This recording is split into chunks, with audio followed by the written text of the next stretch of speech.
అక్కడనే స్కూల్స్ ఉండాలి, అక్కడనే హాస్పిటల్స్ ఉండాలి, అక్కడనే షాపింగ్ మాల్స్ ఉండాలి, అక్కడనే వాళ్ళు జాబ్ చేసుకునే ప్రాంతము ఉండాలి. అట్లా ఇవ్వాలన్నది మా ఆలోచన.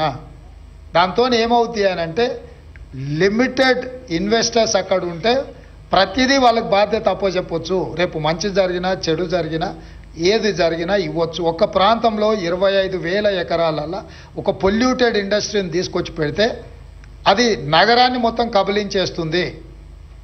చాలామందికి తెలిసిన ప్రాంతంలో ఒకవేళ అనుభవం ఉంటే సిరీస్ ఫ్యాక్టరీ అని ఉండేది.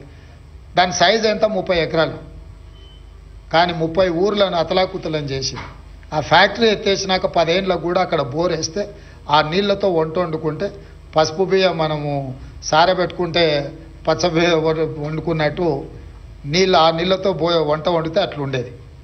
సో కాబట్టి అపోహలకు లోను కాకండి. మా ప్రభుత్వానికి స్పష్టత ఉంది, స్పష్టమైన విధానాలు. మాకు అర్థం కాకపోతే మీలాంటి అర్థమైన వాళ్ళని పిలిచి కూర్చోబెట్టుకొని మాట్లాడతాము. మేమే మేధావులమని ఇంట్లో కూర్చొని మేము అనుకోము. నేను రాజకీయంగానే నాకు అవగాహన ఉంది, రాజకీయంగా నాకు అవగాహన ఉంది, అది నా వృత్తి. కన్స్ట్రక్షన్ మీ వృత్తి, మీకు అవగాహన ఉంది. కన్స్ట్రక్షన్స్లో ఏమన్నా చేయాలి అని అంటే నేను మిమ్మల్ని అడుగుతా ఏం చేస్తే బాగుంటుంది రాష్ట్రానికి అని. పరిపాలన చేయాలి అంటే అధికారులను అడుగుతాం.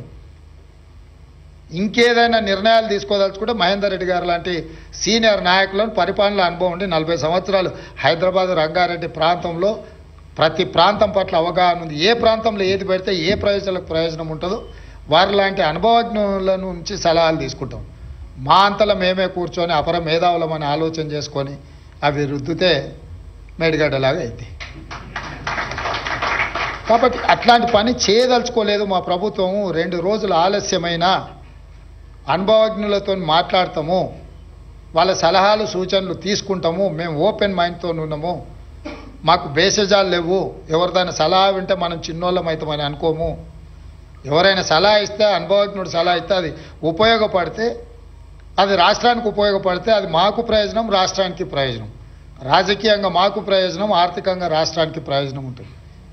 కాబట్టి ఒక క్రమ పద్ధతిలో గతంలో సృష్టించిన సమస్యల్ని పరిష్కరించుకుంటూ భవిష్యత్తుకు ప్రణాళికలు వేసుకుంటూ ఆ ప్రణాళికలో భాగంగా స్టేక్ హోల్డర్స్ అందరితోని మాట్లాడే విధానాన్ని మా ప్రభుత్వం తీసుకుంటుంది. మీకు అనిపించవచ్చు కొంత గందరగోళం, కొంత ఆలస్యం అవుతుందనో.